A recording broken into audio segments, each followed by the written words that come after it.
Ya está transmitiendo, gracias. Bueno, antes que nada, agradecerles, camaradas, por estar en contacto y por participar en este taller de formación marxista, convocado por los camaradas de Morena Socialista. Tomar en cuenta que son o somos simpatizantes, militantes del partido Morena, y también hay personas que no están involucradas en tal. Entonces es una convocatoria mucho más popular, ¿no? El día de hoy vamos a ver un tema que de los más importantes, digo que es el menos importante, ¿no? Creo que es un tema que causa muchos problemas, ¿no? Causa muchas dificultades porque suele ser considerado un tema más teórico. En esta ocasión vamos a ver algo más teórico, y la siguiente, el sábado, vamos a intentar desarrollar alguna forma de entender la transición. Es decir, cómo podemos imaginar un nuevo mundo desde la economía política, ¿no? Entonces, bueno, es como que la idea, ¿no? Y por supuesto que este texto se vuelva también, o esta intervención nos convoque a la militancia. Eso me parece muy importante, ¿no? Entonces, como no estoy acostumbrado a idear, no sé, preconfiguraciones o materiales preconfigurativos, quisiera iniciar esta presentación de una manera diferente, en donde tengamos una pizarra, ¿no? Y sobre la pizarra vayamos construyendo lo que quiero construir con ustedes, ¿no? Para esto, es claro que yo voy a intentar de alguna manera eh, guiar una discusión de una hora, más o menos una hora de introducción. Esperaría que en la siguiente fase, pues, ustedes pudieran participar, pero en la propia hora, si ustedes tienen alguna inquietud, algún comentario, alguna duda, pueden pedir la palabra, y desde ahí, preguntar, comentar, dialogar, ¿no? Con el respeto, por supuesto, que nos debemos de tener todos nosotros, y desde ahí, poder de alguna manera avanzar, ¿no? Entonces voy a compartir mi pantalla en los términos de espérenme, creo que no puedo. Sí puedo, a ver, déjame ver. Mm. Espérenme, es que ya sé por qué no podía. Bueno, vamos a ver si ya se puede compartir, porque eso fue un problema mío. Sí, ya se puede compartir. Entonces, espero que ustedes puedan observar mi Canva, ¿no? Espérenme, permitir. Entonces, si pueden observar ahí mi Canva, aquí está el Canva, totalmente en blanco, ¿no? Para que no crean que uno, trae aquí preconfigurado algo, ¿no? Se lo imaginó un día anteriormente, ¿no? Sino que tenemos un poquito de, vamos a decirlo así, un poquito de iniciativa, de que tenemos las cuestiones, en nuestra mente, ¿no?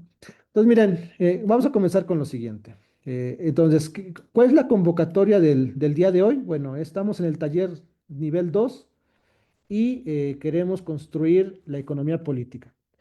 Recordemos nosotros que la base de la economía política es un libro específicamente, ¿no?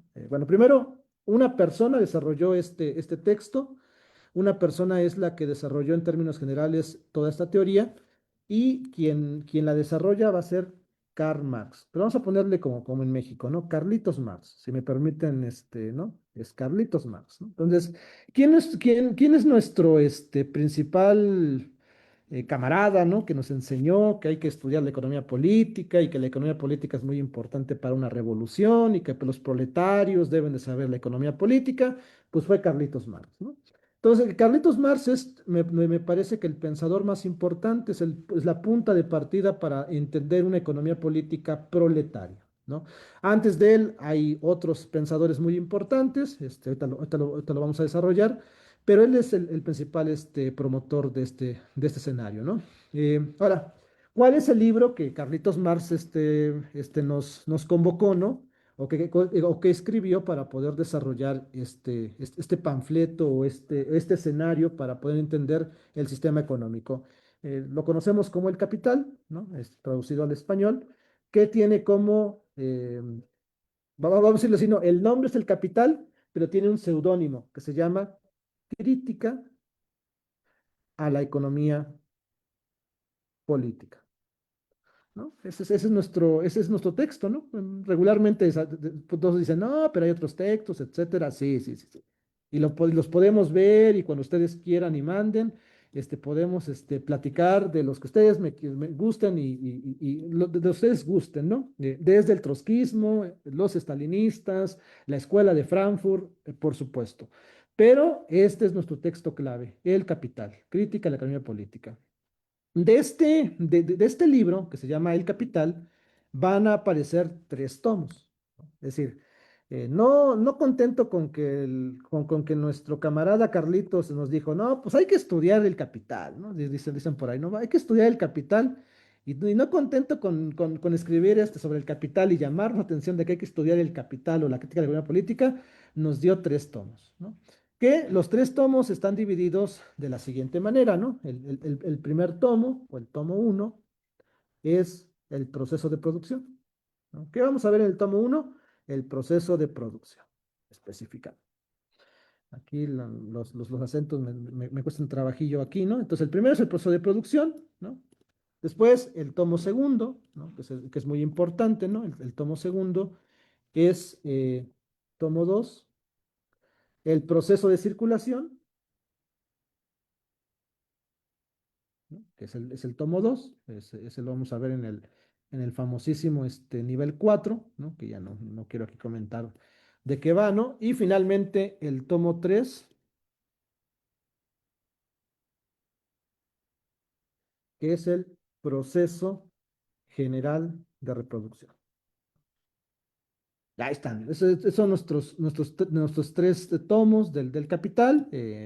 Efectivamente, me pueden decir, pero oiga, profesor, o oiga, camarada, ¿no? Como ustedes me quieran llamar. Ya luego les digo que no me digan profesor y me dicen profesor, pero me dicen camarada, ¿no? Oiga, camarada, pero a mí me dijeron que hay un tomo cuarto. Claro, hay un tomo cuarto, pero ese no lo vamos a tocar porque es un tema ya mucho más complicado y no quiero meterme en eso, ¿no? Entonces, en el taller que nos corresponde, la pregunta es, de estos tres tomos, ¿cuál es el que nos interesa? Bueno, el que nos interesa es el tomo uno. Este es el que nos interesa, el tomo uno. Entonces, todo nuestro proceso va a ser sobre el tomo uno, ¿no? No es que el tomo 2 no sea importante, no es que el tomo 3 no sea importante, eso se verá en otros escenarios, pero es el tomo uno. Ahora, si bien es cierto que es el que nos interesa, habría que recordarnos que en el tomo uno, se divide generalmente en ciertas secciones, ¿no? Y entonces, ¿qué es lo que nos interesa? Es decir, en el nivel uno, específicamente, habría que decir que en este primer tomo, lo que tenemos que identificar del primer tomo específicamente es lo siguiente, ¿no? Es decir, que el tomo uno está dividido generalmente, o lo podemos dividir en tres partes, ¿no? La primera parte es la cuestión de la mercancía y el dinero. La segunda parte es el capital y el plusvalor. Y la tercera parte es la reproducción del capital, ¿no? Así, en términos generales, es lo que vamos a ver. Se puede desarrollar de otras formas, ¿no? Pero esto es lo que tenemos que observar. Entonces, ustedes me imagino que ya vieron esta partecita. Esta es la que ya vieron ustedes en el nivel uno. No me tengo que estar con ustedes, pero creo que esta es lo que vieron ustedes. Mercancía y dinero, ¿no? Que son los primeros tres capítulos, ¿no? Y entonces conmigo, en el segundo nivel, vamos a ver esta parte de capital y plusvalía. Esto es lo que tenemos que revisar específicamente. Y en el tercer, miren aquí, por andar, ¿no? Y entonces lo que vamos a, nosotros a observar, ¿no? En el tercer nivel van a ver ustedes la reproducción del capital. Bueno, esto no lo vamos a ver porque ya es una cuestión de largo aliento, y no nos va a alcanzar el tiempo. No sé si nos alcanza el tiempo para ver todo esto, ¿no? Pero bueno, vamos a intentar desarrollar algunas ideas para hacerlo mucho más rápido y mucho más dinámico, porque ya me llevé varios tiempo para poder ubicar en dónde estamos construyendo nuestro conocimiento. Entonces, es esto lo que vamos a ver. Específicamente, ¿qué? El plusvalor. Este es el centro de nuestro análisis, el plusvalor, ¿no?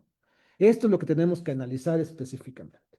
Ahora, bueno, Para poder entender qué es el plusvalor en términos generales, voy a dividir la participación a partir de ahorita en tres momentos específicos. Primero, ubicar un poco la discusión del plusvalor antes de Marx, rápidamente, ¿no? En segundo lugar, la construcción del plusvalor en Marx. Y finalmente, que es la parte más sencilla, es la definición proletaria que se debe de tener sobre el plusvalor, ¿va? Entonces, es como que la idea en términos generales, como yo quiero construir un poco la discusión. Entonces, vamos con la primera Ya, parte. está, vete abajo, güey. Pon base. Primera parte, ahí una compañera está en el, este, el micrófono encendido, no tengo ningún problema, pero luego puede salir ahí una grosería y si es contra mí me pongo muy triste con camaradas, ya si es contra otra persona, pues no, ¿verdad? Pero si es contra mí, sí, luego me pongo muy triste, ¿no? Entonces, bueno, la primera parte me parece pero muy interesante que la tengamos en cuenta en términos generales. Entonces, la primera parte es, vamos a ponerlo así, un estudio específicamente del plusvalor, ¿no? Es así, estudio histórico, vamos a llamarlo, ¿no? Lo que vamos a ver ahorita es, en esta primera parte, el estudio histórico en términos generales, para poder de ahí tratar de alguna manera, poder desarrollar eh, una idea que les gusta, panorámica de por qué es importante la discusión en torno a Marx, ¿no? Entonces, como no voy a hacer un análisis así súper importante de las discusiones de todos los economistas, la voy a dividir en tres momentos importantes, ¿no? El primer momento de nuestro estudio histórico, son los mercantilistas. Pero sí, bueno, ¿y ellos qué, no? ¿Ellos qué tienen que ver con todo esto? Bueno, los mercantilistas es un grupo de economistas o un grupo de pensadores en economía que se desarrolla en la vieja Inglaterra, ¿no? Y lo que dicen más o menos los mercantilistas es que la riqueza se genera o se calcula por el oro, por la cantidad de oro, ¿no? Es más o menos lo que ellos dicen.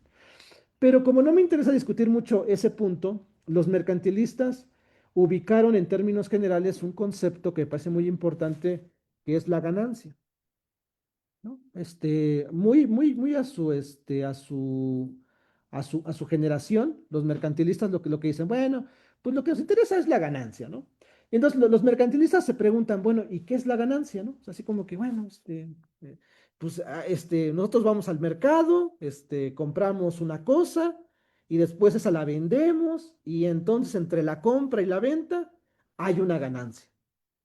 ¿No? Es decir, ¿qué es lo que dicen los mercantilistas? Para que lo tengamos sumamente claro, es lo siguiente, fíjense, ¿no? Entonces, lo que dicen los mercantilistas es que en el comercio pasa esto, el dinero compra una mercancía y esa mercancía que yo compro, la vendo con un incremento. Ya se dieron cuenta la fantástica intervención de los mercantilistas, ¿no? O sea, lo que dicen los mercantilistas es, bueno, a ver, esto es lo que pasa en el comercio, ¿no? Que esto ya lo había visto también Tales de Mileto, etcétera, pero el término generales es, o sea, ¿cómo es posible que yo dé dinero y este dinero se me devuelva como dinero incrementado? Entonces, la parte fundamental de los mercantilistas es decirnos de alguna manera cómo se desarrolla este dinero incrementado.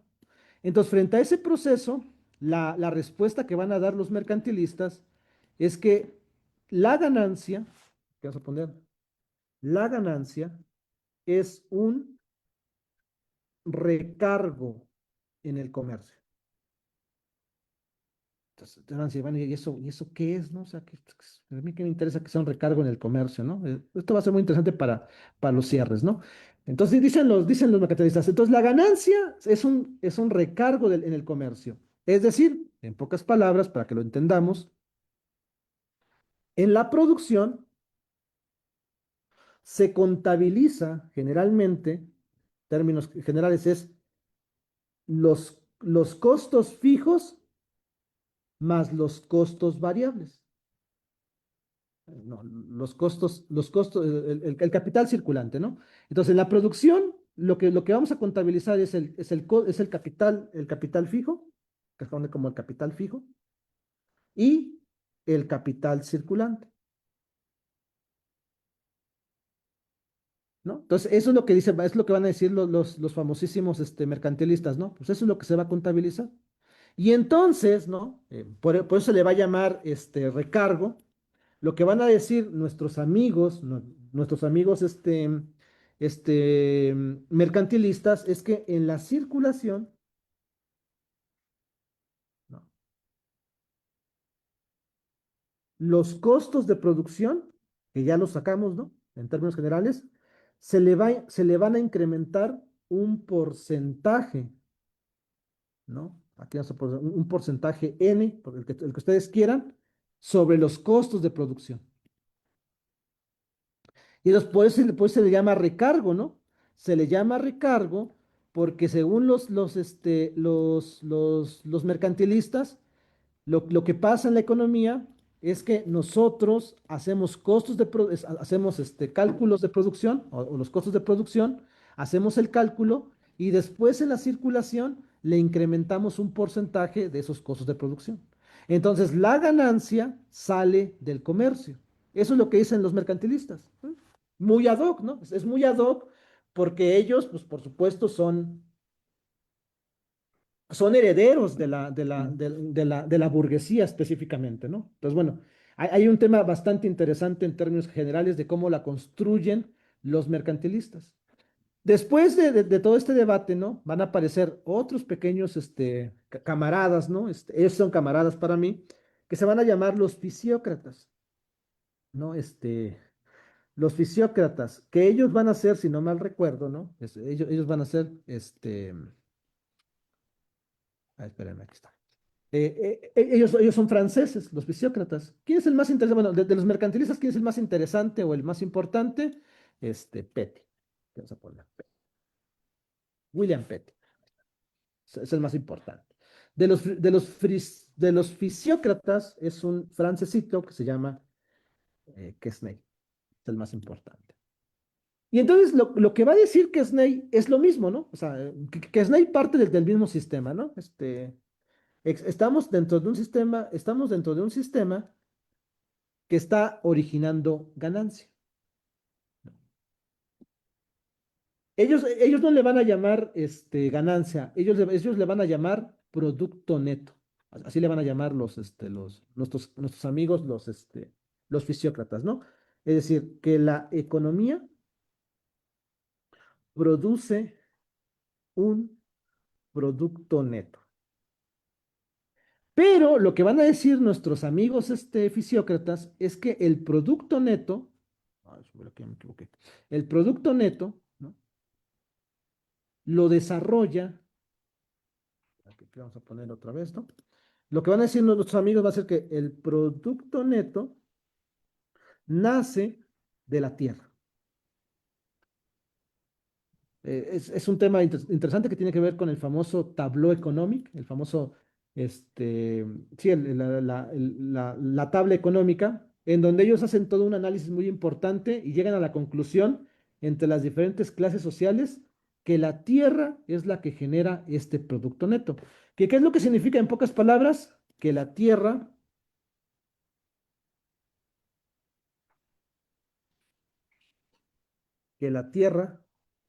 crea luz, valor. Es como el tema que les encanta mucho a los compañeros, ¿no?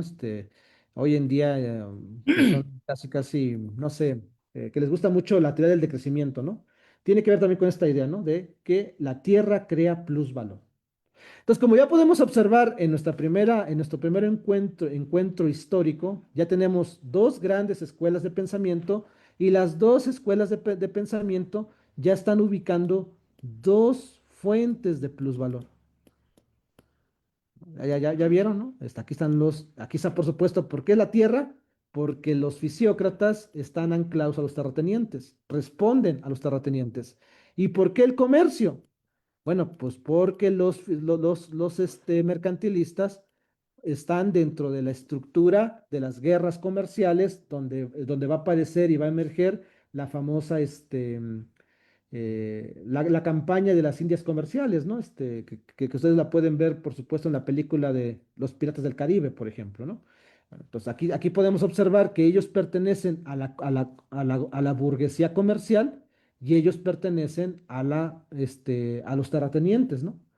Entonces, pues ambos están derivando teorías desde su punto, desde su punto de vista, pero porque pertenecen a una clase social. O sea, es decir, ellos están defendiendo una clase social. Aquí son los terratenientes y aquí es la burguesía comercial. Pero hay un debate, ¿no? Es decir, en el momento en que uno define en dónde aparece la plusvalía, o sea, dónde se genera la plusvalía, en ese momento uno se está posicionando. Ahora, el tema es que van a llegar otros camaradas, ¿no? Que son bastante interesantes porque ellos son como, pues no sé, como los cristianos, ¿no? Parece que son nuestros enemigos, pero luego no son nuestros enemigos, que es la economía política, política clásica. ¿Quiénes son los dos más importantes? Creo que es Ricardo, David Ricardo y Smith. ¿No? Otra vez, todo esto es abuelo de pájaro, ¿eh? O sea, porque de todo esto hay otras cosas que podemos discutir, pero es importante que lo tengamos en cuenta para lo que vamos a ir construyendo de aquí hasta el sábado, ¿no? Entonces, bueno, entonces la economía política clásica es David Ricardo y Adam Smith, y otra vez, esto se mantiene, ¿no? El tema central de Adam Smith, ¿cuál es? La ganancia. Es decir, hay ganancia, ¿no? ¿Cómo demonios se produce la ganancia? Es el debate de Ricardo Smith frente a Kesney y frente a William Petty. ¿Dónde se obtiene la ganancia? Y entonces, lo que van a decir específicamente David Ricardo y Adam Smith va a ser un elemento antes de la ganancia porque ahí quiero también como que detenerme un poquito en términos generales, es que ellos van a llegar a un punto importante. Lo que van a definir Smith y Ricardo es que el valor proviene del trabajo. Ahora, esto es muy importante, ¿por qué? Porque, si ustedes se dan cuenta, los mercantilistas están diciendo que el valor lo genera el comercio. Los fisiócratas que el valor lo genera la tierra, mientras que en el caso de la economía política clásica dicen que el valor proviene del trabajo. Y este es un cambio sustancial sobre todas estas escuelas, ¿no? El que se ponga en el centro al trabajo es de un avance sistemático muy importante y es más, habría que decirlo, mucho del socialismo científico, mucho del socialismo utópico, tiene una fuerza muy importante revolucionaria porque vienen de las escuelas de David Ricardo y de Adam Smith. ¿No? No sé, Owen, bueno, ya lo vieron ustedes, ¿no? Owen, Flora Tristán,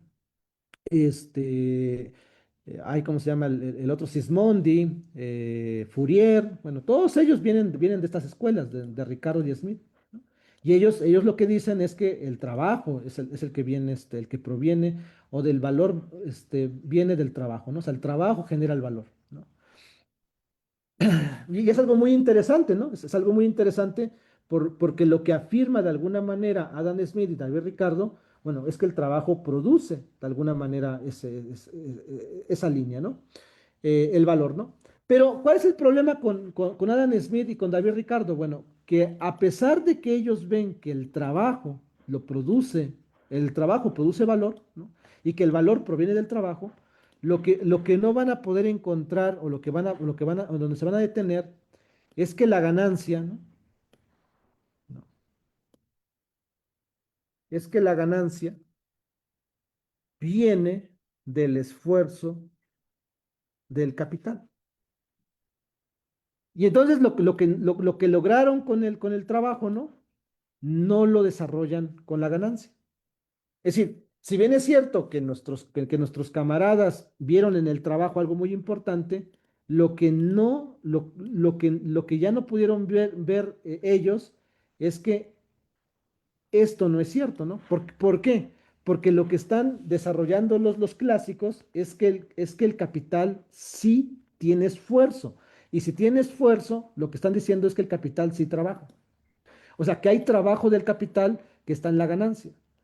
Y entonces, como ellos pertenecen, o sea, ellos van a pertenecer al capital industrial, aquí es específicamente el capital industrial, entonces, como ellos están respondiendo al capital industrial, entonces lo que ellos van a definir es que el capital industrial sí se esfuerza por explotar el trabajo.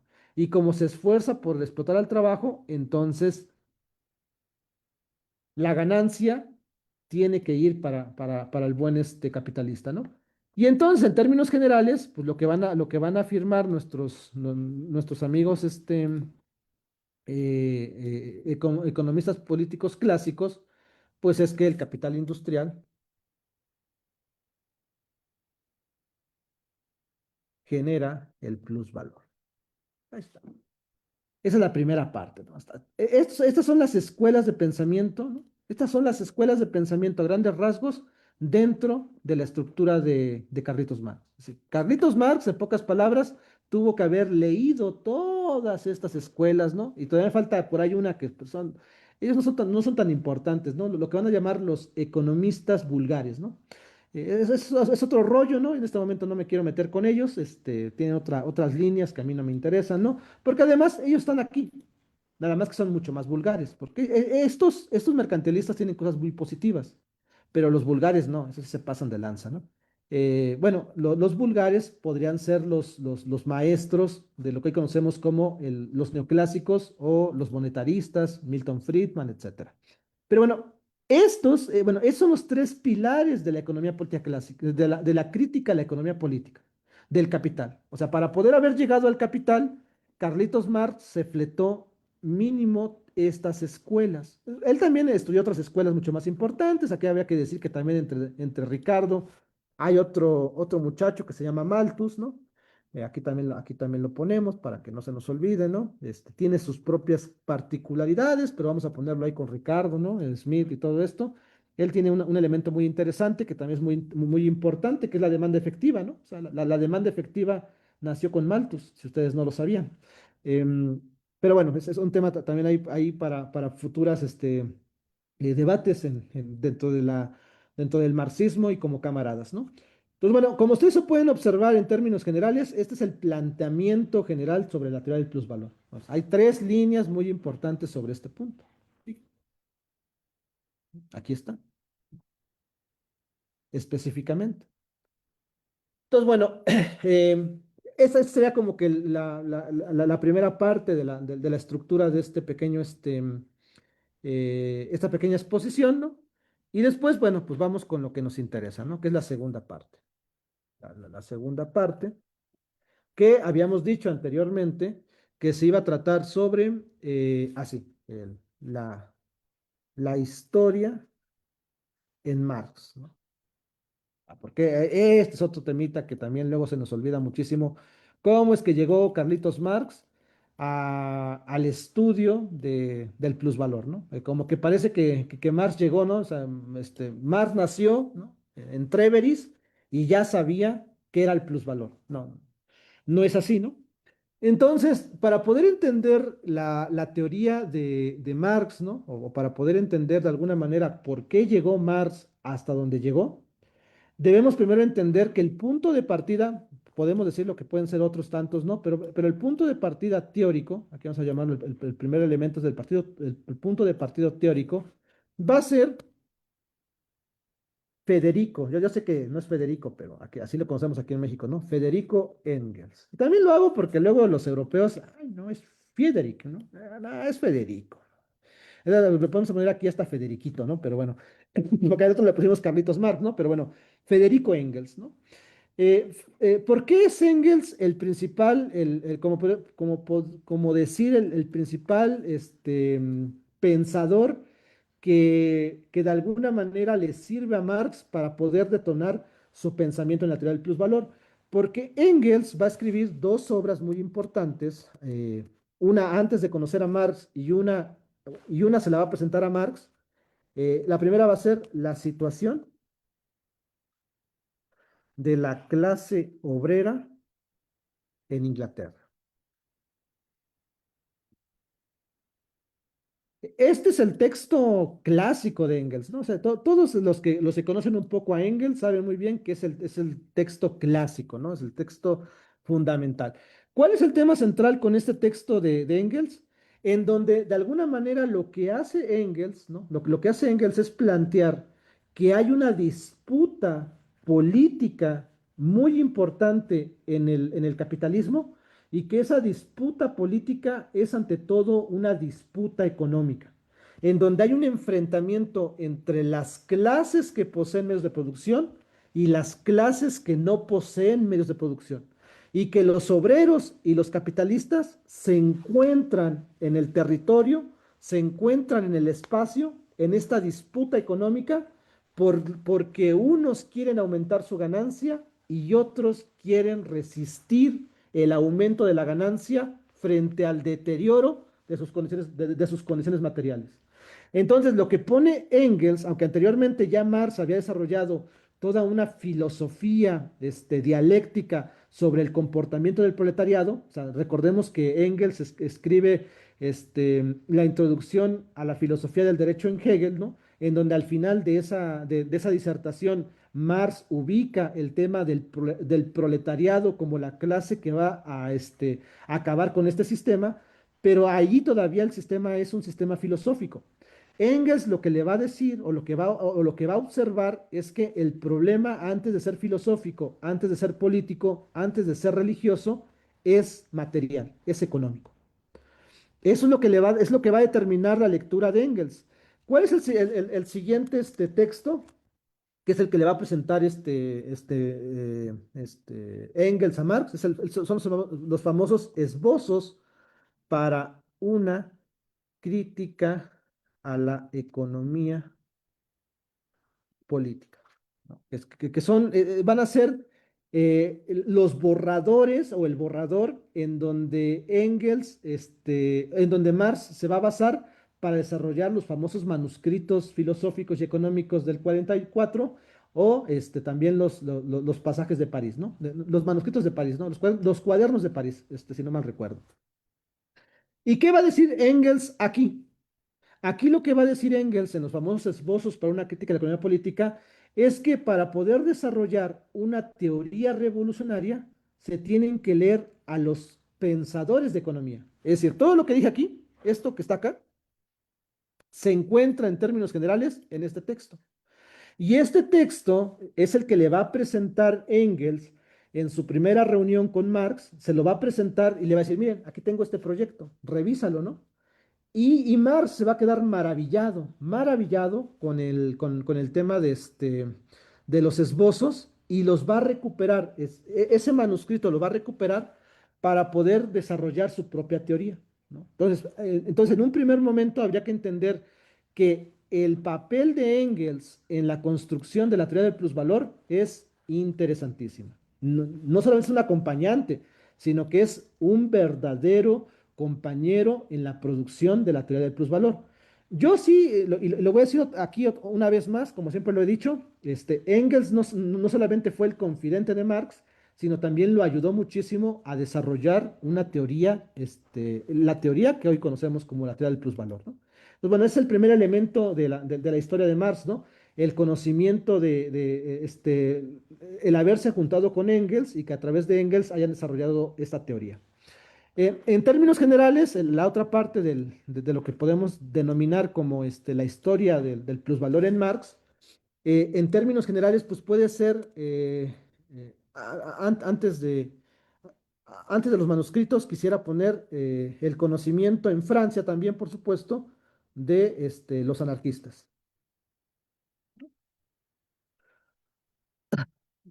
Yo me imagino a quién nos estamos refiriendo, ¿no? A Proudhon.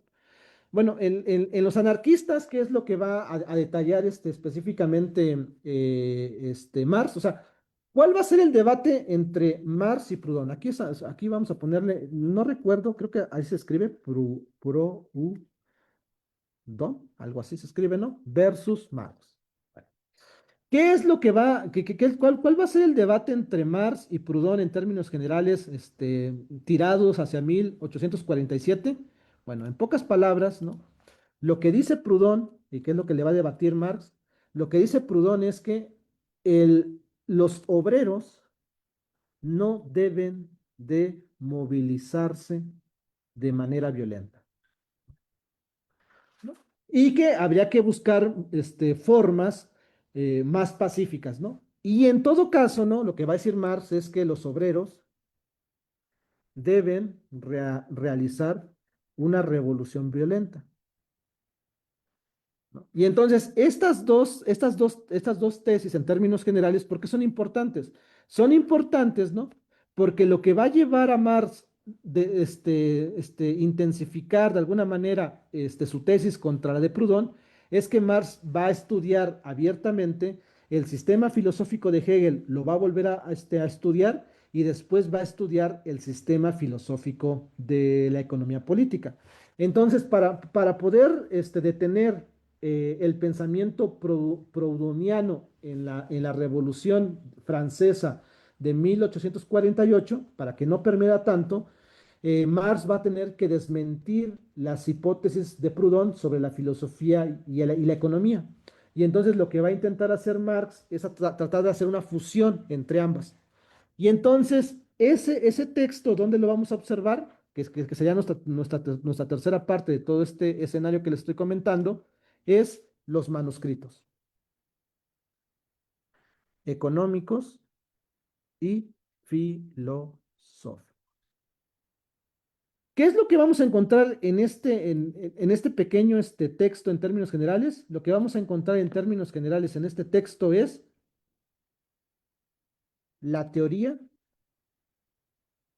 del trabajo enajenado. ¿Y qué es lo que va a decir Marx? Y aquí es donde la cuestión se pone muy interesante, ¿no? Porque lo que va a discutir Marx para Proudhon y también se lo va a discutir a su viejo maestro, ¿no? En este caso, Feuerbach, ¿no?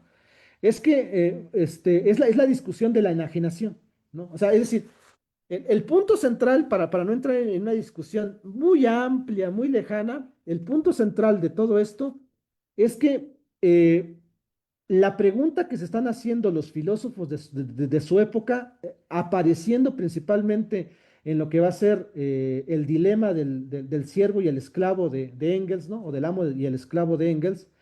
En palabras más, palabras menos, lo que dice Hegel es que los, los amos están dispuestos a perder su libertad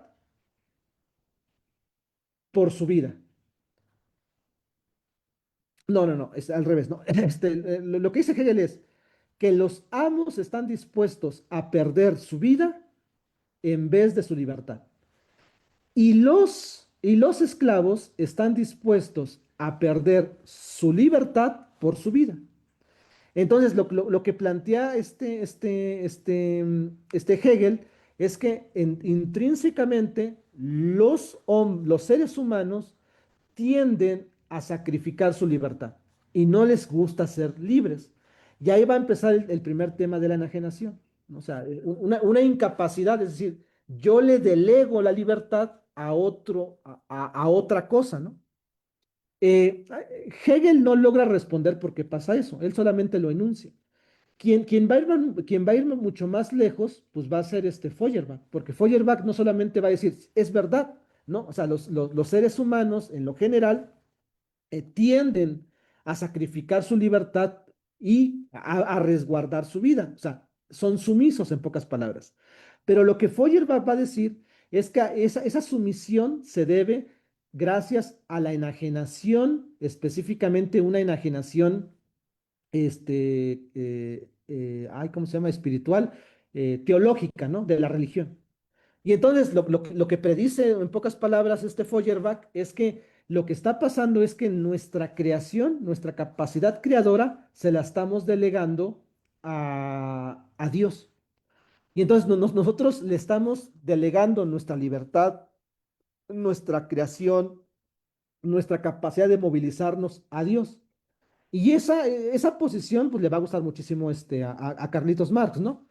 Pero el punto central en términos generales sobre todo este punto y sobre todo este planteamiento es que Marx le va a decir a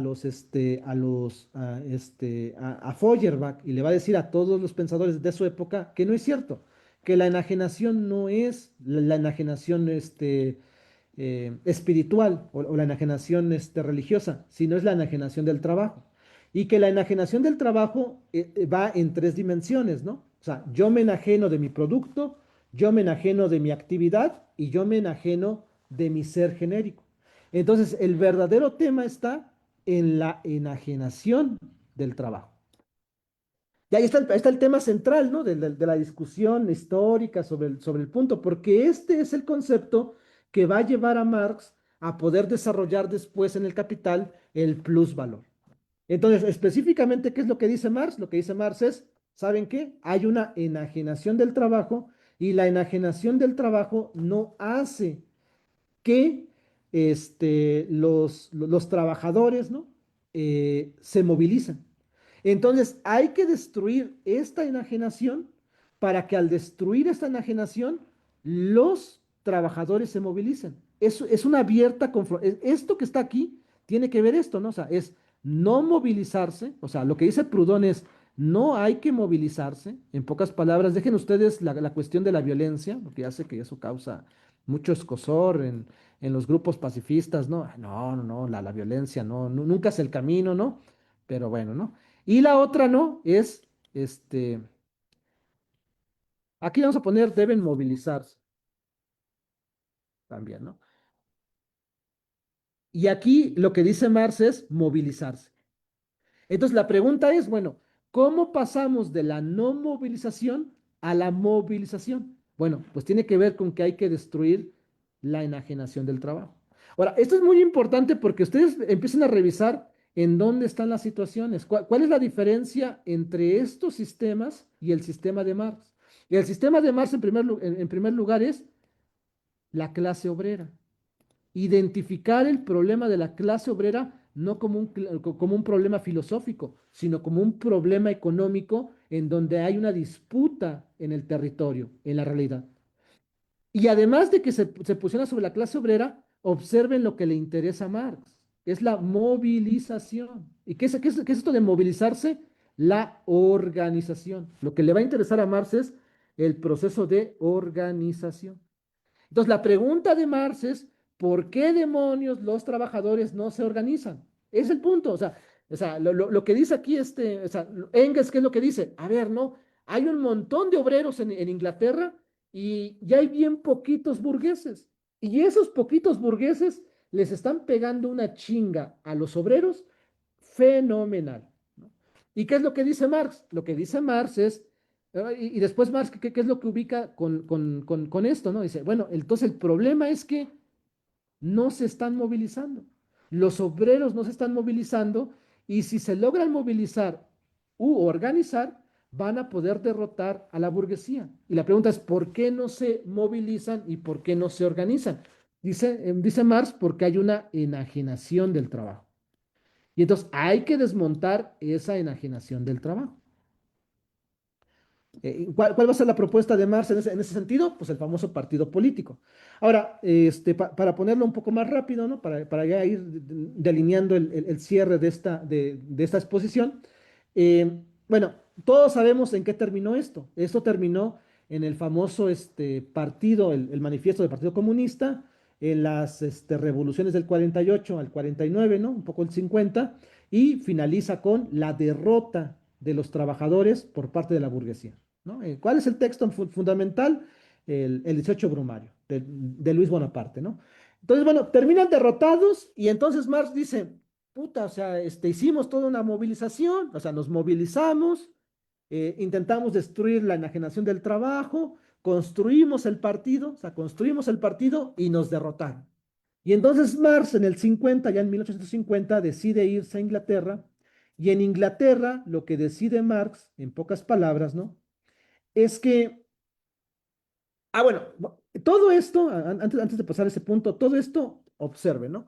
¿Qué es lo que va a decir? Que para poder destruir el trabajo enajenado, tenemos que construir una organización política, ¿no? Esa es la idea, ¿no? ¿Eso es donde se va a ver? En el manifiesto. Es decir, el manifiesto es, bueno, la organización política es para destruir el trabajo enajenado. Eso es muy curioso porque ya no me la quiero aventar porque ya es muy tarde. Y yo prometí en una hora y ya estamos a punto de conseguir el objetivo de la hora, ¿no? Para que ustedes puedan escuchar esto. Pero observen que el manifiesto es una necesidad de una teoría muy específica del joven Marx. Y hoy en día nos dicen que la organización política, muchos compañeros, que el manifiesto es necesario porque es una teoría acabada, cuando el manifiesto es de 1844.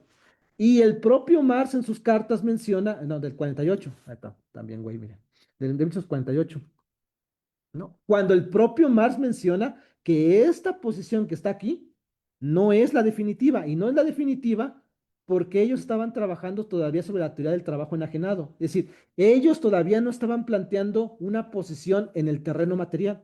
Aunque no lo crean, Marx en el 48 todavía estaba preso del idealismo alemán, ¿no? Porque no era el Marx del 66, del 67, ¿no? Estaba preso del idealismo alemán e intentó rápidamente poder ubicar una categoría para poder involucrar su idealismo alemán a la crítica a la economía política. Y entonces desarrolló la teoría del trabajo enajenado y entonces él dijo, es la organización política.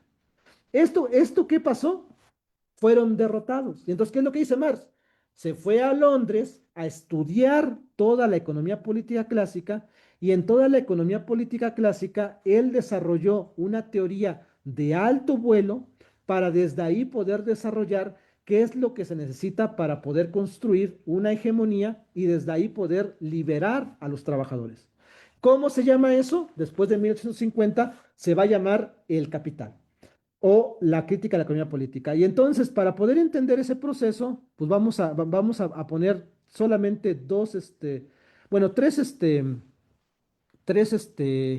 momentos claves después de 1850, o sea, que vamos a poner desde 1850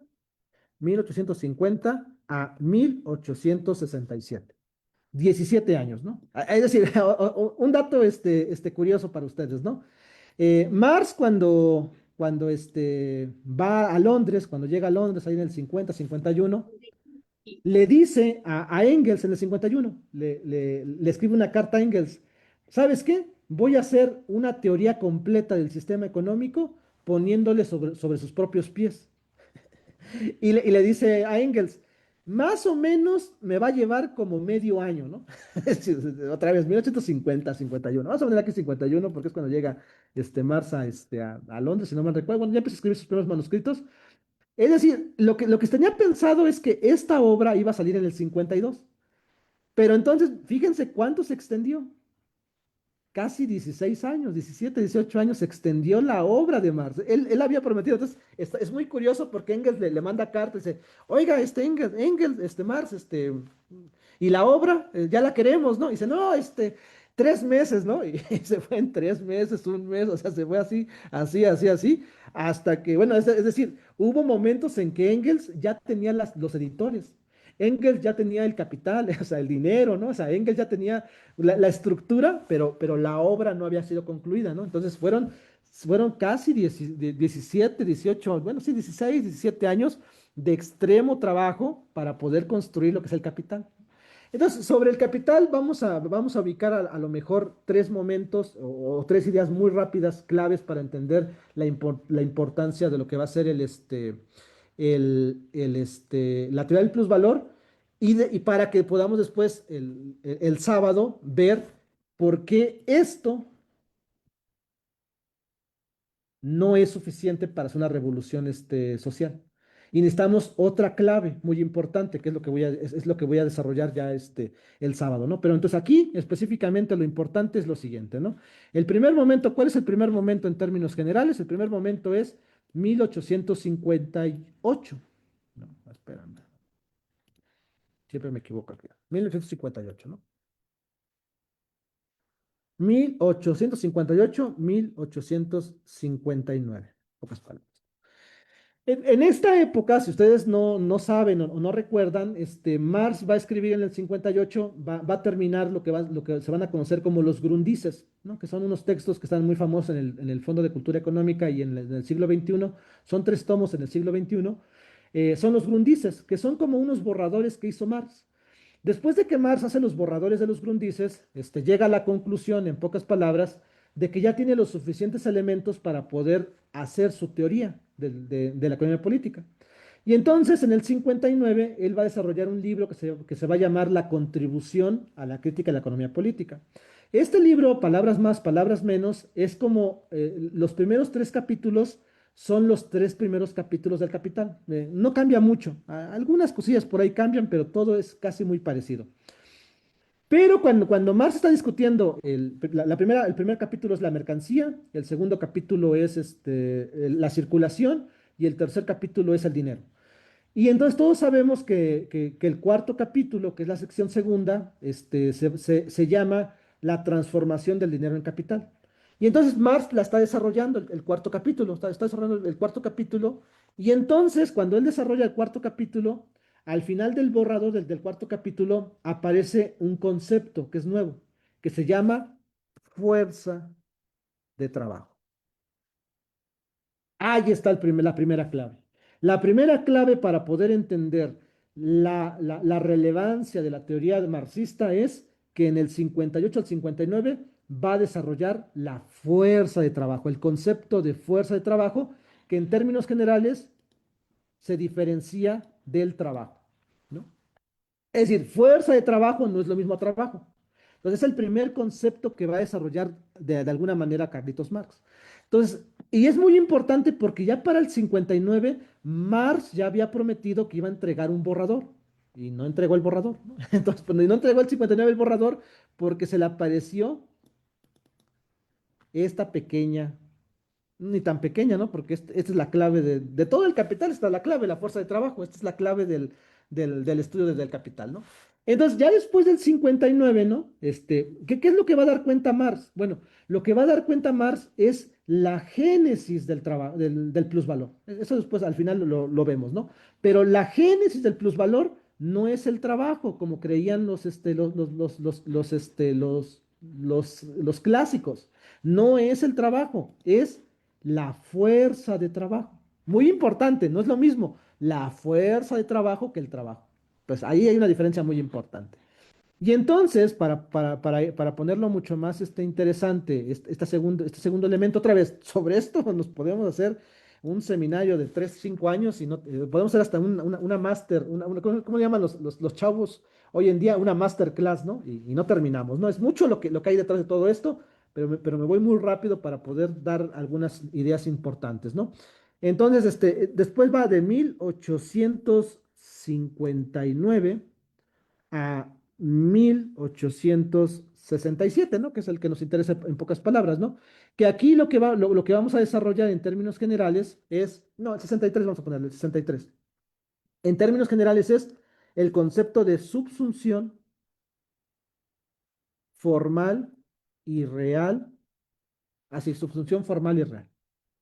Aquí está el tema. Es el tema que yo quiero también compartirles. Miren.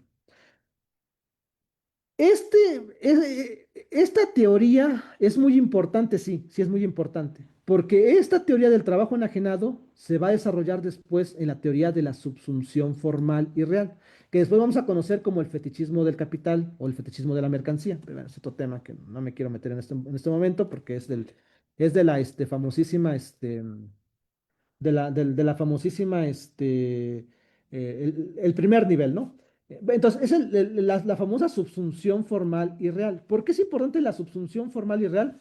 Porque lo que está diciendo Marx, miren, aquí lo que está diciendo Marx es que hay una enajenación del trabajo, pero lo que va a decir Marx es que realmente va a trasladar esa teoría a esta, porque realmente lo que va a decir Marx es que se está subsumiendo. ¿Y qué significa que se está subsumiendo el trabajo? Que se está trastocando. Es decir, que hay una esclavitud del trabajo, del trabajador, en donde el trabajador primero es dominado exteriormente por el capital y después la dominación se vuelve interna. Y entonces esa formación interna es lo que le interesa a Marx, porque en todo caso no se puede desarrollar una teoría revolucionaria con una organización política, o sea, es decir, no es suficiente el partido, porque el partido solamente estaría poniendo en el centro esto, pero el partido político no pone en el centro esto. Y de lo que se trata es de poder desmontar la subsunción formal y la subsunción real. Entonces, la función del partido queda incompleta, ¿no? También la de la movilización. Porque en términos generales, el punto central aquí en términos generales es que tenemos que destruir la subsunción formal y real, que es el trastocamiento del capital que hace en términos generales con el trabajador. O sea, el trabajador no solamente sometido, sino que el trabajador termina sometiéndose por las condiciones de explotación del capital. Entonces, habría que desmontar la subsunción. Y para poder desmontar la subsunción, no es suficiente lo político, ¿no? También tiene que haber lo económico y lo cultural. Y finalmente, que es a lo que yo quería llegar en términos generales, es el 67, el famosísimo 63 al 67, ¿no? Y en 1863 a 1867 se va a generar lo que va a ser la teoría del plusvalor, ya marxista, ¿no? Y ahí es donde vamos a terminar, ¿no? La teoría. Siempre me pasan estas cosas. Y ahí me disculpo con ustedes. Y entonces aquí es donde llegamos al punto central. Entonces ya para finalizar, que es la enunciación de la teoría del plusvalor marxista. ¿Qué es lo que dice la teoría del valor? La teoría del valor, la teoría del plusvalor marxista, ¿no? Ya en esta primera parte, ¿no? Aquí la parte 3 ya para no solamente enunciarla.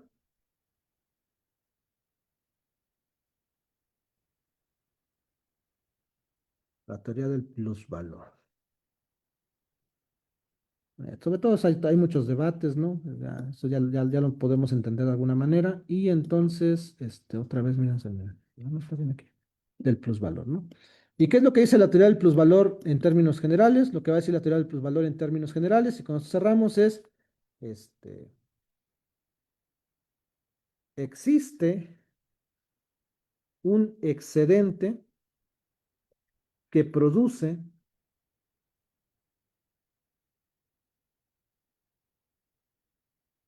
el obrero que no se le remunera. Remunera. A ver,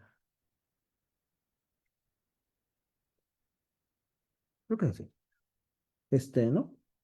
En pocas palabras, para nosotros el plusvalor es un asalto a mano armada en contra del proletariado por parte del burgués. Para que se entienda bien, ¿no? Por parte de la burguesía. Es decir, la burguesía le está robando al proletariado. ¿Y cómo logró hacer eso Carlitos Marx? Pues por la idea de lo que se va a conocer como el, este, la fuerza de trabajo, ¿no? ¿Por qué? ¿Qué es lo que va a decir en pocas palabras Marx? Aquí lo ponemos, ¿no? Que el valor no es igual, no, que el trabajo, ¿no? El trabajo no es igual al, a la fuerza de trabajo, ¿no? A la fuerza de trabajo. En todo caso, la fuerza de trabajo es menor al trabajo del obrero, ¿no? Y excedente, excedente se lo queda el burgués. Y entonces, si se lo queda la burguesía, si se lo queda la burguesía, Entonces, ¿qué es lo que quiere decir Marx? Y aquí lo dejamos para que puedan ustedes hacer las reflexiones. Ahí me voy a pasar un minutito, pero no importa. Es que hay que plantear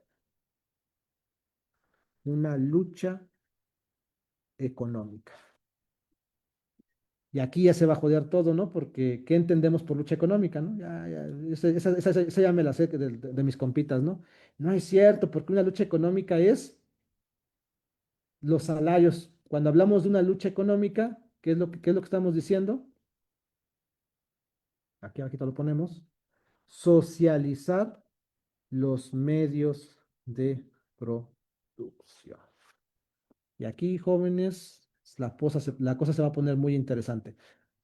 Aquí lo dejamos, por supuesto, ¿no? Porque esta parte ya la vamos a explicar el sábado, esta parte. Pero lo importante que quiero que tengan entendidos, en pocas, proletariado, aquí miren, ya me equivoqué también, proletariado. Lo que quiero que tengan entendido entonces es que la teoría del plusvalor estaría desembocando en que hay un excedente que no se le está remunerando al trabajador y que por lo mismo el trabajador tiene que tomar los medios de producción para que entonces ese excedente no se lo quede una pequeña porción de la sociedad que vive en este planeta, ¿no? Entonces, bueno, en términos generales, eso era lo que yo les quería compartir, lo que les quiero compartir, estas como estos cuatro elementos, ¿no? Esas tres partes para entender el plusvalor y también entender los movimientos políticos, porque es economía política, entonces un movimiento económico lleva a un movimiento político y un movimiento político a un movimiento económico, ¿no? Entonces, no dejar aislado la política de la economía. No estoy diciendo que esto no sirva, lo que estoy diciendo es que muchos compañeros se basan solamente en esto, ¿no? Y dejan de visto la lucha económica, desde la socialización de los medios de producción. Bueno, ahí la dejaría este camarada. Si tienen alguna pregunta, duda, comentario, se los agradeceré. Pues podemos ir comentando. No sé qué pasó aquí. Bueno, tiene ruido mi lap. Es que estaba hablando, le iba a decir aquí, pero no sé qué pasó por ahí. Si tienen alguna duda, comentario, pregunta. ¿Cómo? Mm, Vladimir, eh, adelante y lo que quieran. Plantea lo que necesitan. Ok, en primer lugar, sí me puede regresar la segunda lámina, por favor. La otra, esta es la tercera, la segunda.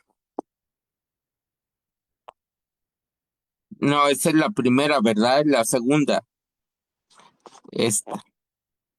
Ajá. Bueno, aquí, realmente, eh, el tema del plusvalor.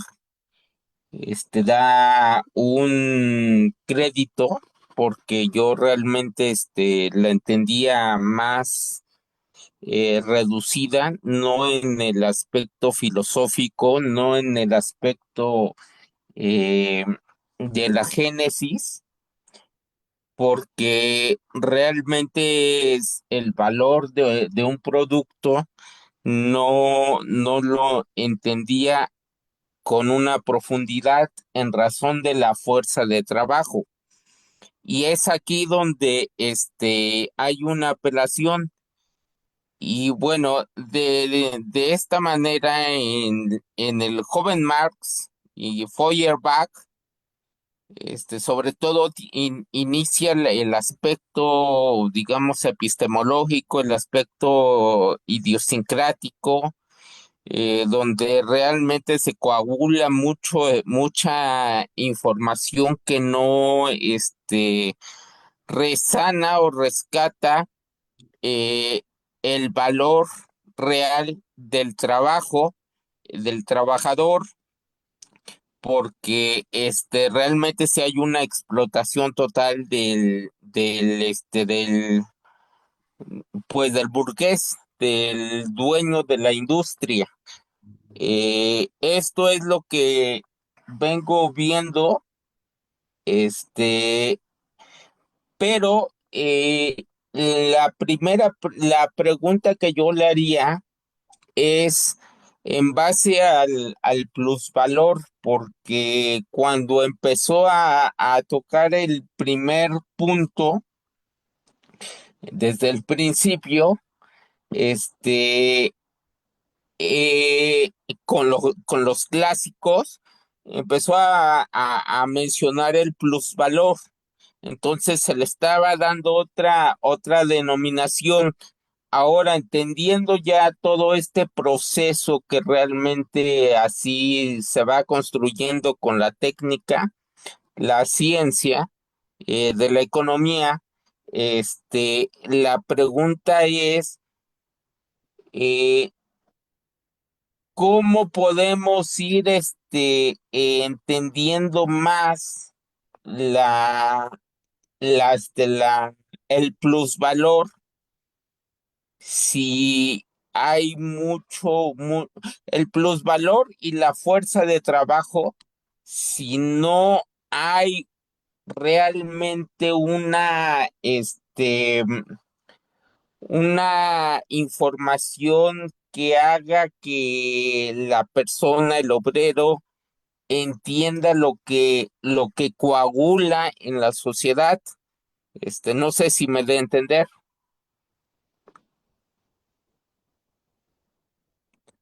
Ah, espérame.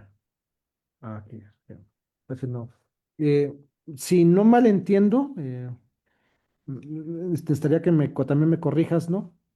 Lo que me quieres preguntar es, otra vez, ¿no? Para no sobreentender, si, o sea, ¿cómo hacerle para que el trabajador entienda el plusvalor y actúe para su emancipación? Esa sería como que la. Ajá, en pocas palabras. Ah, va, va, va, va. No, no, no, no está bien, pero luego yo sobreentiendo cosas, ¿no?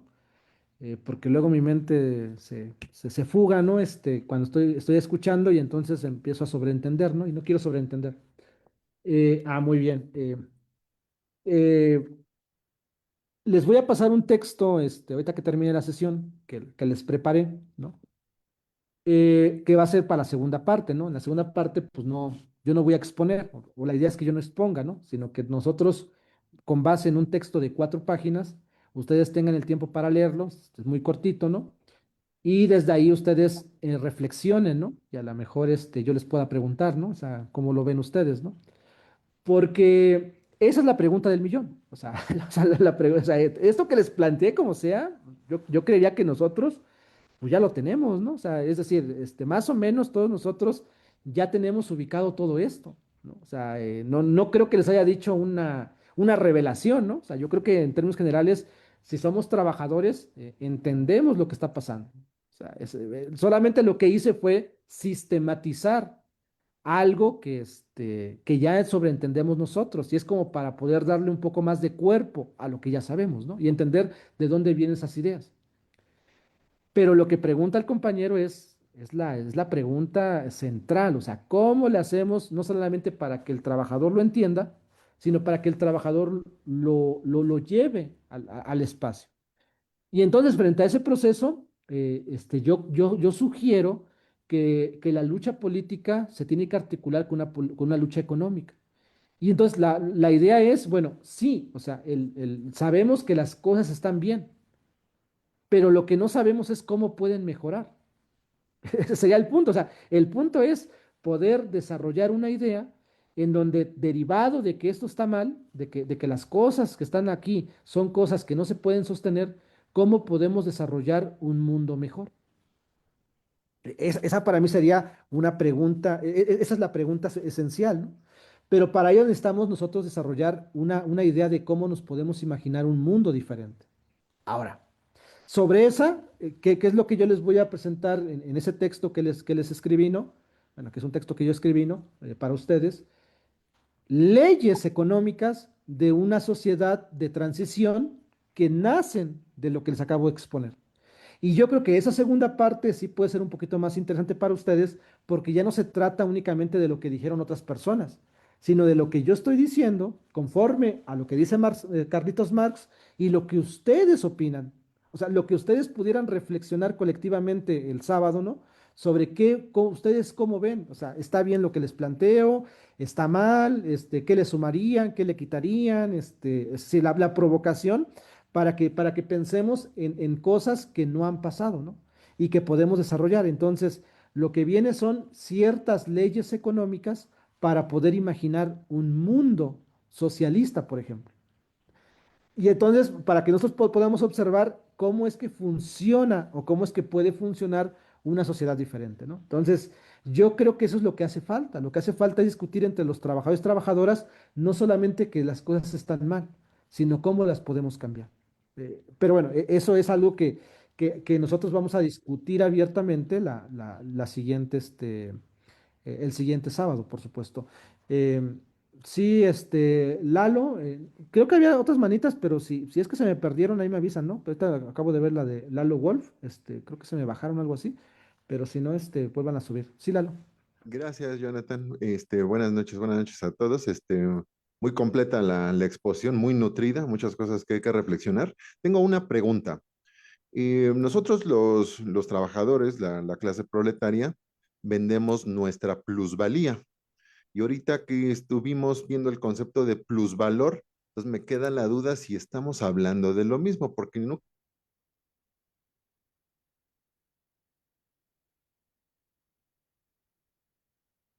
Acabo de ver que se acaba de cortar el camarada, ¿verdad? Sí, no, ¿verdad? Hay que esperar que vuelva a nosotros. ¿Alguien más que quiera participar en lo que Sí, vuelve había Lalo? una manita. Ah, bueno, ya regresó. Te cortaste, Sí, Lalo. está el internet terrible, perdón. Sí, Eh, adelante. sí, no sé si se alcanzó a escuchar mi pregunta, creo no, ¿verdad? Nada. No, vuélvela a mencionar, está interesante. Gracias. De rápido, antes de que por si se me vuelve a cortar. No sé qué le pasa al internet hoy. Decía que nosotros, la clase proletaria, vendemos nuestra plusvalía al patrón. Y ahorita que estuvimos viendo sobre el plusvalor, no sé si me estoy revolviendo que la plusvalía se refiere a lo intangible, al trabajo humano y el plusvalor a las mercancías. ¿Es lo mismo, Jonathan, plusvalor que plusvalía o estoy confundiendo los términos? Disparan en direcciones diferentes estos dos conceptos. Gracias. No, es lo mismo. En el sexto inédito, sí se intentó hacer la distinción, pero en el sexto inédito, cuando Marx está hablando del plusvalor, la plusvalía, dice de dónde viene, ¿no? Viene del inglés, ¿no?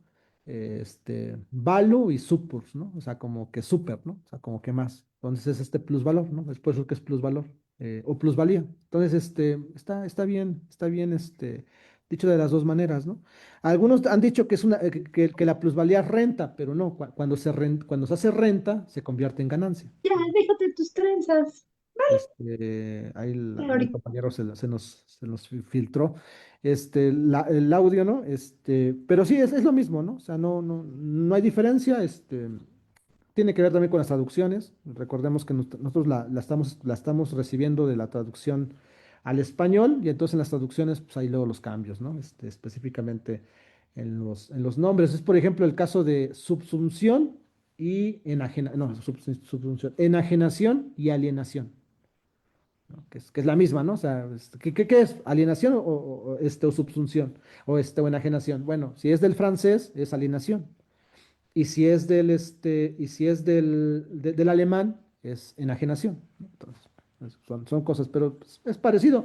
A menos de que ya nos convertamos en algo más filológico, o sea, como que más de la traducción, pues sí, a lo mejor podríamos encontrar ahí cosillas, ¿no? Pero para el interés de poder definir que el plusvalor es lo que no se le remunera al trabajador, plusvalor y plusvalía, es lo mismo, ¿no? En términos generales. Eh, ¿Alguien más por ahí? O sea, levanten la mano. Si no pueden, pues abran el micrófono y comenten que ustedes quieren participar también. ¿Se puede? Mm, no los veo, camaradas. Por ahí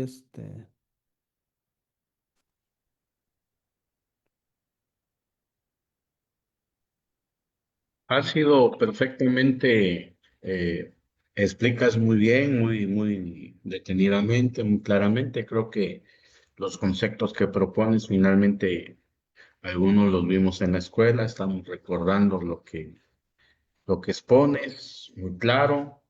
Qué bueno, me gustó que aclararas los conceptos de plusvalía, plusvalor. Genera mucho debate, sobre todo en algunas corrientes de pensamiento latinoamericanos, sobre todo que estamos ahí peleando a lo tonto por conceptos que no deberían de distraer la esencia central del socialismo. Y en otro tema, yo quisiera hacerte la pregunta, es decir, algunos maestros que yo tuve en la universidad hablan de que Marx solamente escribe un tomo, los otros dos tomos los escribe Engels a su muerte, ¿no? Y él, en un gesto de honestidad intelectual, se los adjudica a Marx, aunque es él quien pone orden a los manuscritos que había dejado, y dice, ese es Marx, no es un servidor. Pero en la escuela de economía, algunos maestros decían, bueno, es que es exactamente, repite lo que dice el tomo 1. Es lo que te quería comentar, tu opinión al respecto. De que si lo repite o de lo que escribió. Ajá, Bueno. ajá. Pues igual, bueno, mira, es más, me voy a poner bien exigente, ¿no? El tomo primero, Marx lo corrigió 4 veces, por lo que se tiene, o sea, después de que lo publicó en el 63, lo corrigió 4 veces. O sea, hizo adiciones 4 veces, ¿no? O sea, es decir, hizo creo que 4 ediciones nuevas y le hizo cambios 4 veces. Entonces, si nos ponemos estrictamente, ni siquiera terminó el tomo primero, porque siempre le encontró errores. Esa era la base de la manía de Marx. Entonces, primero eso, ¿no?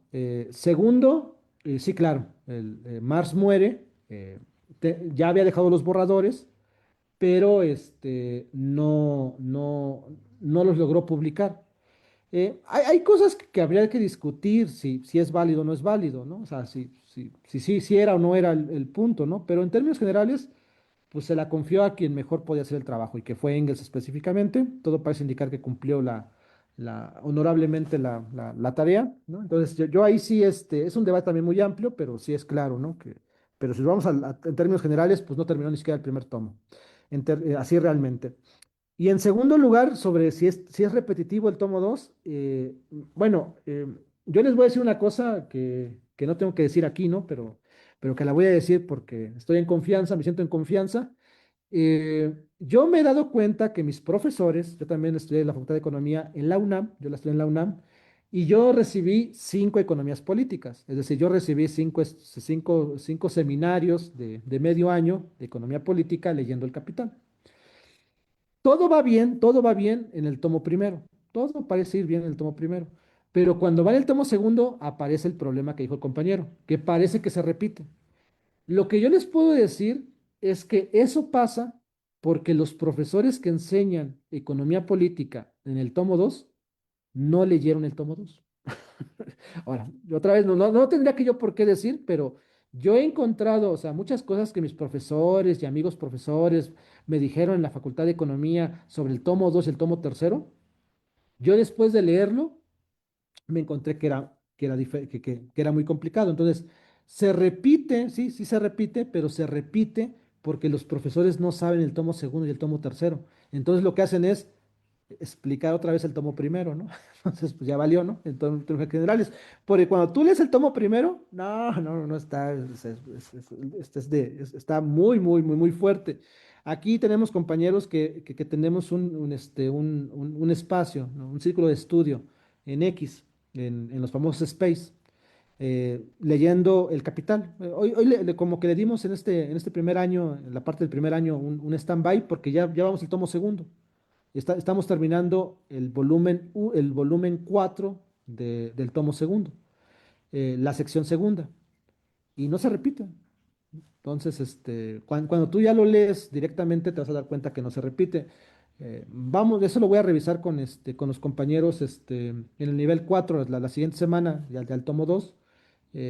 también para poder ubicar las tesituras del tomo 2 y la importancia de leerlo, porque, miren, otra vez, ¿no? Si queremos hacer una revolución, que tiene que ver con lo que vamos a ver la siguiente sesión, ¿no? O sea, ustedes me dicen, para poder hacer una revolución, según los cánones del manifiesto del Partido Comunista, es el proletariado industrial. Y el campesinado y las otras formas de trabajadores no serían revolucionarios, porque se tendrían que sumar al trabajo industrial. Ahora, esa tesis se mantiene en el tomo primero. En el tomo primero lo que estamos diciendo es que el proletariado industrial es el agente revolucionario. La pregunta es, ¿se pueden hacer revoluciones en el sistema circulatorio? O sea, los trabajadores del Walmart, los trabajadores de Chedraui, los trabajadores de la central de abasto, los que transportan, los transportistas. O sea, ellos pudieran hacer una revolución, o sea, ellos pudieran ser agentes revolucionarios, pues lo que te diría el canon del partido, del manifiesto es que no. Ellos se tendrían que sumar a los proletarios industriales. Pero si leemos el tomo segundo, podemos encontrar que hay muchas áreas para hacer la revolución desde el sistema circulatorio. Otra vez, ¿no? La planificación. Yo creería, y cierro con esto para que ustedes alcen la mano, ¿no? Pero yo creería que todos nosotros somos cuatroteros, ¿no? Es decir, no somos de Morena. A lo mejor ahí tenemos nuestras diferencias de que si el partido es el partido de los pobres, etcétera, eso lo podemos discutir, ¿no? Pero al menos yo creo que la gran mayoría que estamos aquí votamos por Andrés Manuel López Obrador. O sea, creo que todos en ese sentido podemos tener una coincidencia. Y que de alguna manera estamos comprometidos, por ejemplo, a que el gobierno de Andrés Manuel López Obrador hizo muy bien en, por ejemplo, manifestar o intervenir en la planificación para poder, o sea, se puso de acuerdo con ciertos capitalistas mexicanos del sector comercial para poder bajar la inflación. ¿No? Hubo un acuerdo, después de la pandemia se incrementó la famosísima, la famosísima inflación. ¿Y qué hizo Andrés Manuel? Tuvo que reunir a todos los burgueses comerciales y dijo, ¿saben qué? Nos vamos a poner de acuerdo. ¿Cómo podemos justificar esa política desde el capital? En el tomo segundo. Otra política. Yo creo que todos estamos de acuerdo en lo que hizo Claudia Sheinbaum con mantener el año pasado a un tope el precio de la gasolina. Yo creo que eso estamos de acuerdo, ¿no? O sea, creo que fue positivo que Claudia Sheinbaum dijo, ¿saben qué? No, no me chinguen, ¿no? Porque ustedes especulan con el precio y vamos a ponernos de acuerdo para poder planificar en el sector comercial, en el sector de la circulación, el precio de la gasolina. Eso fue en el precio de la circulación. ¿Cómo lo podemos justificar? Desde el tomo segundo. Es decir, para los cánones del marxismo tradicional, muchos dirían, no, es que si tú vas a planificar la circulación no sirve, porque tienes que planificar la producción, porque ahí está el corazón del sistema económico, y no es cierto. También puedes hacer planificación en el sector comercial. Yo cierro también pensando ¿se acuerdan cuando Andrés Manuel puso el gas bienestar? ¿No? Que fue una táctica muy interesante para poder controlar los precios del gas que se estaban pasando de lanza los gaseros en plena pandemia. Es una política que se puede justificar desde el tomo segundo. Entonces, es muy interesante, ¿no? Porque lo que hace el tomo segundo y por lo cual no le gusta a los marxistas tradicionales es porque les rompe los cánones, es porque les rompe el sistema, el proceso, ¿no? Entonces, claro que sí, ¿no? O sea, es decir, las iniciativas que tenemos algunos marxistas en torno a la 4T de que se nacionalice o que se haga una empresa pública de abasto de mercancías, como anterior era Liconza, pues es planificar el sector circulatorio desde el tomo 2. La idea de que se pueda generar una empresa pública de transporte público, de transporte, el tomo segundo, tiempo de rotación. Es decir, por supuesto que el tomo segundo no se repite y por supuesto que desde el tomo segundo se pueden desarrollar estrategias prácticas para poder mejorar las condiciones de trabajo. O sea, esta idea de que en el Estado de México pedimos a gritos que Delfina es propia a los de las combis, ¿no? O sea, que queremos que Delfina, ¿saben que ya de una vez, ¿no? Es propia de todas las combis, ¿no? Es propia de todos los malditos microbuses, ¿no? Para que dejen de estar en manos de la burguesía local. ¿Por qué? Porque creemos que se necesita planificar el transporte, porque entendemos que el transporte está subsumido bajo la circulación de mercancías. Debe de haber una política de planificación. Ahora, si ustedes a mí me dicen, una movilización de transportistas también es benéfica para la revolución, también es muy importante. Entonces, bueno, son como que los temas, como que lo llevé más al espacio de la 4T, porque en este momento también la movilización está viciada por la derecha, ¿no? Entonces, ahí no me quiero meter con lo que pasó en el agua, el transporte, etcétera, o los transportistas en el norte de México, pero sí es muy importante controlar. Ahora, si nosotros hay un problema, y cierro con esto, ¿no? Si para nosotros hay un problema, supongamos, ¿no? En el caso del Perú, ¿no? Cuando hay un golpe de Estado en contra de Pedro Castillo, ¿qué es lo que proponían algunos compañeros? Tomar las autopistas. Y entonces los canónicos, o sea, porque eso yo lo sé, los canónicos, o sea, los marxistas de canon, esos que son marxistas que tienen partidos comunistas, etcétera, dijeron no, porque eso está en la circulación, hay que ir a la producción. O sea, no entendieron que también fracturar la circulación de mercancías puede provocar choques intensos con la burguesía y puedes desde ahí poder plantear escaladas revolucionarias en tus movimientos para poder desde ahí desarrollar una estrategia en contra de la burguesía. Entonces, bueno, todo eso me parece que es importante mencionarlo porque eso, o sea, no leer el tomo 2 puede traer consecuencias en la práctica revolucionaria que luego podemos decir, no, no sirve, pero sí sirve, ¿no? Bueno, no sé, si alguien quiera participar, me disculpo por ser tan virulento en términos de nacionalizar, ¿no? Expropiar, movilizarse, huelgas, ¿no? En los sectores económicos estratégicos, pero bueno, uno que puede hacer también bebimos de algunos profesores allá en la Facultad de Economía anarquistas, ¿no? Alfredo Velarde, él fue mi profesor también, ¿no? Entonces también tengo ese espíritu combativo que a veces me nace, ¿no? Alguien que quiera participar, tienen aquí al menos unos 10 minutitos para que quieran participar y si no, pues ya nos vamos retirando, camaradas.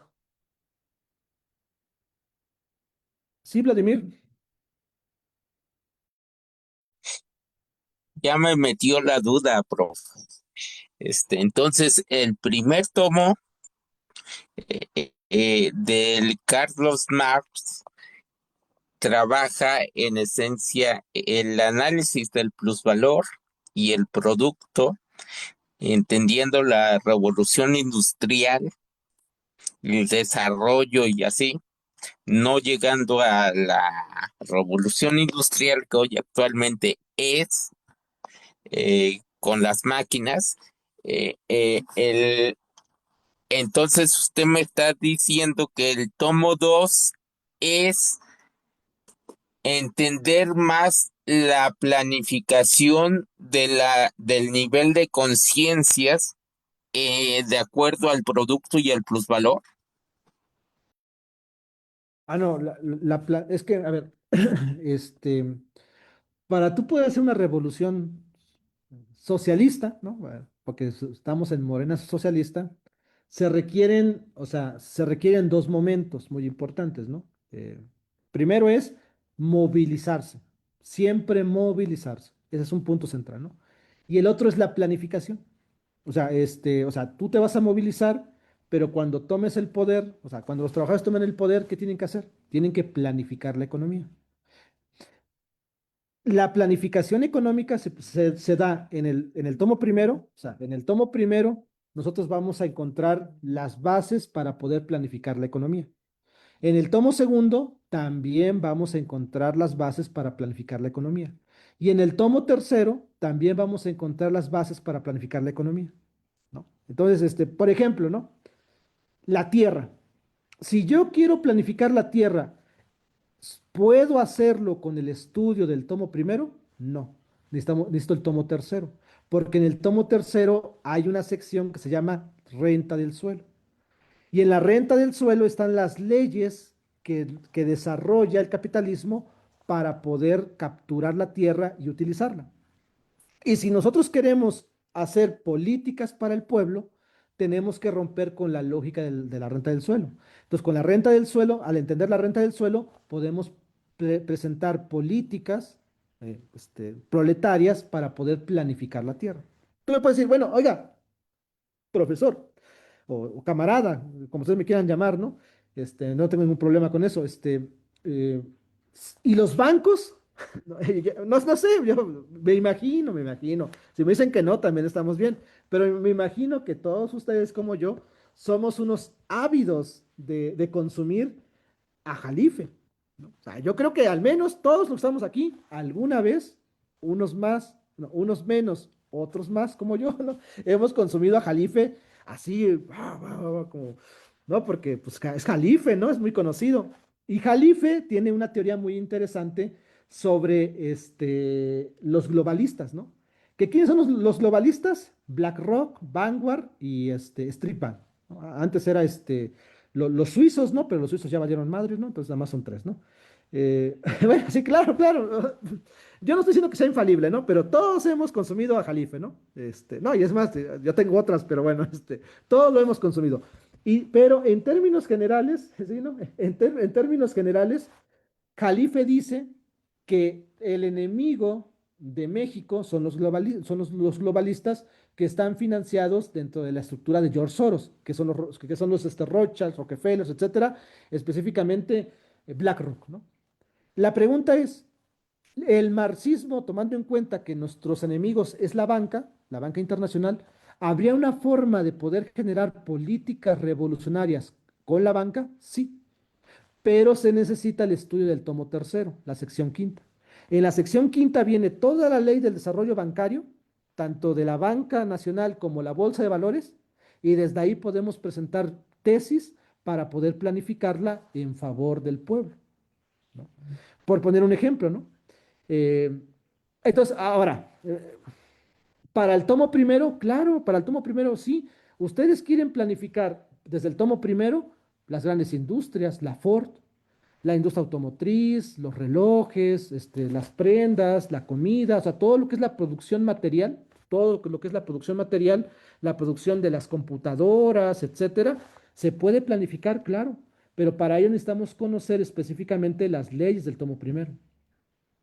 Entonces, lo que yo quiero que se... Ah, no, porque está la otra que yo les platiqué, ¿no? O sea, movilizarnos. Ah, no, yo en esa también soy sumamente así, me pongo aquí mi corazón, ¿no? Y también movilizarnos. O sea, si queremos movilizarnos y queremos, por ejemplo, atacar estructuras y poder golpear a la burguesía para poder negociar avances con la clase trabajadora, tenemos que conocer el sistema económico para saber dónde nos vamos a movilizar, ¿no? O sea, eso es muy importante. Entonces, no solamente es para el tomo segundo es la circulación. Entonces, el transporte, las mercancías, la central de abasto, los centros comerciales, otra vez, ¿no? O sea, ¿cómo le podemos quitar fuerza a los centros comerciales? Entonces, ¿se han preguntado? No, no sé si vivan en la Ciudad de México, los que vivan en la Ciudad de México, ¿no se han dado cuenta que hay un chingo o sea, hay un montón de centros comerciales? ¿Habría alguna manera de poder solucionar ese problema? Con el tomo segundo se puede desarrollar algunas estrategias. Entonces, bueno, lo que les voy a presentar y lo que les voy a mandar en un ratito es eso, es cómo podemos imaginar una planificación económica desde el tomo primero y que ustedes la lean, ¿no? Con lo que han visto o lo que hemos visto hasta el momento, ¿no? En estos dos niveles y ustedes me digan qué les parece, ¿no? Si es factible, no es factible, cómo lo ven, qué está operando ahí, ¿no? O sea, qué les llama la atención, qué no les llama la atención para el sábado, para que el sábado sea mucho más dinámico y ustedes puedan presentar sus hipótesis. Bueno, no sé si alguien quiera, bueno, si Vladimir le haya respondido esa duda, ¿no? O si ya te metí en otro embrollo, porque luego así me dicen que los meto en otro embrollo. O alguien más que por ahí quiera participar. Ahí tenemos 5 minutos y No, en cuanto a que lo que pasa es que yo nada más he leído el primero, entonces por eso es que Me surgió esa duda. Ujú. Sí, eso es. Mira, aquí dice Juan Carlos, ¿no? El maestro Jesús Almejo asegura que el señor Calife ya se le bota la canica. No, pues sí, yo no dudaría esas cositas, ¿no? ¿De qué les iba a decir? No lo tendría que decir, pero pues, también estamos, faltan aquí 4 minutos ya para, así que ya cerramos al 10, ¿no? Em, Miren, en Facebook o en X, luego me llegan algunos compañeros que son de la vieja guardia, ¿no? Que dicen que no hay que apoyar gobiernos progresistas porque son burgueses y que pues hay que agarrar las armas, ¿no? Y que nos vamos al monte y vamos a todo lo que da, ¿no? En redes sociales, ¿no? O sea, si me lo dijeran afuera de mi casa, me la tomo en serio, ¿no? Pero o sea, es en las redes sociales de que vayamos a agarrar las armas, pues, tantita, tantita decencia, dirán por ahí, ¿no? Pero fíjense, hasta para tomar las armas, necesitamos saber en dónde vamos a pegar. ¿No? Sí, no nos ir al monte a echarnos un tiro con el diablo, dicen por acá. Pero hasta para tomar las armas hay que saber en dónde vamos a golpear. Es más, hasta para hacer guerrilla terrorista, como llaman algunos, o sea, sí, la guerrilla de guerrillas, ¿no? En la ciudad, o sea, la guerrilla urbana, hasta para hacer una guerrilla urbana hay que saber dónde vas a pegar.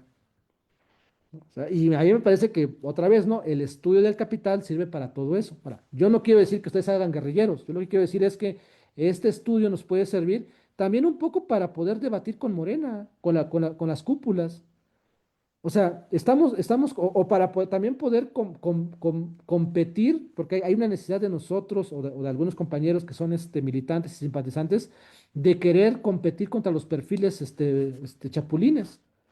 O sea, ¿cómo vas a competir contra los chapulines si no tienes un proyecto alternativo, viable y factible?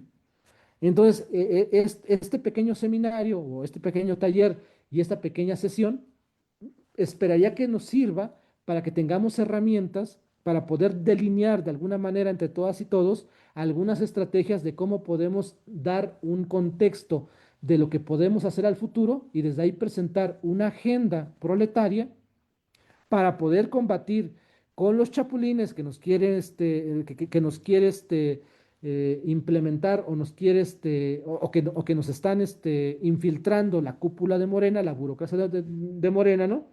Y sí, ¿no? También es muy importante, ¿no? El Gerardo, ¿no? Y desde ahí poder combatir contra esos perfiles. Pero ¿cómo combates? Pues que a los trabajadores y a las trabajadoras, ¿no? Podamos generar un proyecto que le pueda generar condiciones para poder avanzar hacia el futuro, ¿no? Entonces, bueno, también véanlo por ese lado, ¿no? O sea, lo que podamos sacar en estas dos sesiones, principalmente en la que sigue, pues es poder discutir cómo nos podemos imaginar en un proyecto o en un programa de aquí al 2030, 2027-2030, donde los trabajadores y las trabajadoras tengamos un proyecto de trabajadores y trabajadoras que pueda competir y que pueda ser factible para poder transformar el país y desde ahí poder tener perfiles poderosos a los retos que significa el siglo, la cuarta transformación, ¿no? Entonces, todo eso hay que irlo pensando, me parece a mí, más allá de verlo como un espacio de discusión académica, sino también como incentivar la discusión práctica, la discusión militante, ¿no? Y que el capital es una herramienta militante, ¿no? Entonces, ya para cerrar, les comento que les comento que ahorita que cerremos, ¿no? Yo les envío el documento para que tengan tiempo para leerlo. Hay una parte que me falta, pero pues esa ya después veo cómo se las hago llegar, pero en general la parte de la planificación ya está diseñada, ya lo escribí y se los paso. La idea es que lo lean, son pocas páginas, y que reflexionen qué es lo que le falta, qué es lo que hay aciertos, y desde ahí poder reflexionar también qué programa proletario para México pudiéramos desarrollar. ¿No? Porque eso sería lo importante, ¿no? Para no quedarnos en la idea de que, el plusvalor, etcétera, sino cómo todo eso pudiera encajar en un programa, en un Perdón, proyecto, profe, una perdón, propuesta. profe, Perdón, yo una vez le platiqué a un compañero eh, de pensamiento comunista que lo que yo sí quisiera revisar, eso era cuando estaba estudiando la carrera, quisiera revisar lo que es el capital, pero desde un punto de vista pedagógico. Soy educador, eso es lo que yo, vaya, tratando a Paulo Freire, tenemos la pedagogía del oprimido, ¿no? Que ese es una de las miradas, y esto es, pues hasta cierto punto pertinente dentro del movimiento de Morena, y sobre todo la conciencia de lucha en base a la revolución de las conciencias en una tendencia del humanismo mexicano. Ese sería un proyecto, digamos, ¿no? Ah, claro, pero pensemos más en propuestas, ¿no? Propuestas concretas también, ¿no? O sea, ahí se los dejo de tarea, ¿no? Ahí lo leen, ¿no? Y ya después ustedes dicen, no, pues yo creo que una propuesta es levantarse más temprano para levantarse en armas después. Esa puede ser una propuesta, ¿no? No hay ningún problema, ¿no? Aquí dice el compañero, ¿no? Que dice Noroña que nos levantamos temprano, vamos a levantar para las armas. Bueno, primero levantémonos temprano, ¿no? Pues una propuesta. Entre otras, ¿no? O sea, ustedes véanlo en su comunidad, ¿no? O sea, cómo se puede planificar y crear una propuesta desde la planificación para cambiar el rumbo de la comunidad. Les prometo que yo también voy a trabajar sobre mi comunidad para poder traerles una propuesta y además, si me dan chance el sábado, les platico lo que estamos haciendo en la Universidad Nacional Rosario Castellanos desde la economía social solidaria, aplicando esto para las comunidades, ¿no? Desde la economía circular, bioeconomía, porque yo trabajo ahí, doy clases de bioeconomía y economía circular y estamos trabajando para impactar en las comunidades. Entonces, si me dejan y nos inspiramos, ¿no? También yo les cuento qué estoy haciendo yo para bajar esto que es muy teórico a lo práctico, ¿no? Pero bueno, así que ahí la dejamos, ¿no? Es 9:53, sé que es miércoles, mañana muchos de ustedes trabajan, ¿no? Y los veo el sábado, poniendo en el acento que el sábado yo esperaría escucharlos más, ¿no? Que me platiquen sobre todo esto que les he comentado para llevarlo a un tema más militante, ¿no? Y que más de reflexión que nos sirva a nosotros y nosotras, ¿no? Ahí la dejaría, camaradas, y ahora sí, pues vámonos porque ya es tardecito, ¿no? No quiero quitarles sueño. Saludos. Gracias, gracias, saludos. Gracias, saludos, buenas noches a todos.